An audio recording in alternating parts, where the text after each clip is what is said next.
Hi, guys. So hopefully you're still with me on the whole infidelity thing. And again, I'm going to say this.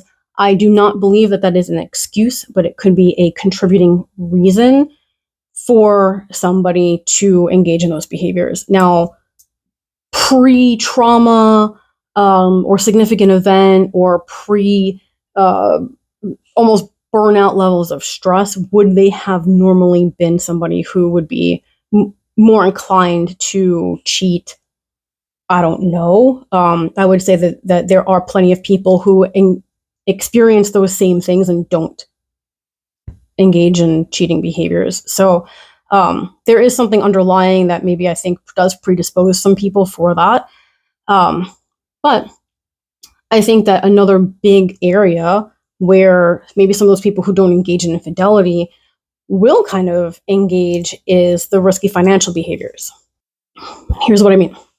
I'm sure if you know anybody in the military, if you know anybody who is a first responder or has a very high stress job, they probably have a lot of toys.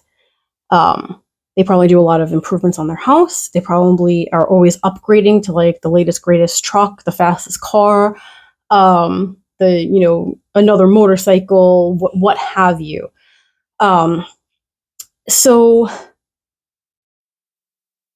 I think that's another way for them to get that adrenaline, right? The rush of endorphins that we have when we're opening up Amazon packages, right? It might not be this big thing, but it might be a lot of little spending. So hey, like every day is Christmas because you always get an Amazon package, right? We almost all of us universally went through that during COVID. Um, because we were in such like this, nothing was going on. We couldn't go out and do anything. So that was a way for us to increase some of those endorphins. Um, and I think that that holds true for the first responder population in that they need some way to feel a positive adrenaline spike. And again, that could be engaging in controlled risky behaviors. Could be that, hey, you know what? Their hobby is skydiving. Like, that's awesome. If they can afford it and if they do it safely, then there's really kind of nothing wrong with that, right? Everybody needs their outlet. If they can't do without it, or if now they're a bajillion dollars in debt and their relationships are suffering for it, if because of that they're spreading themselves really thin by constantly having to take overtime.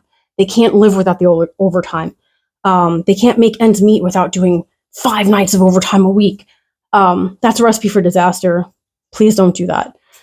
So I hope that makes sense.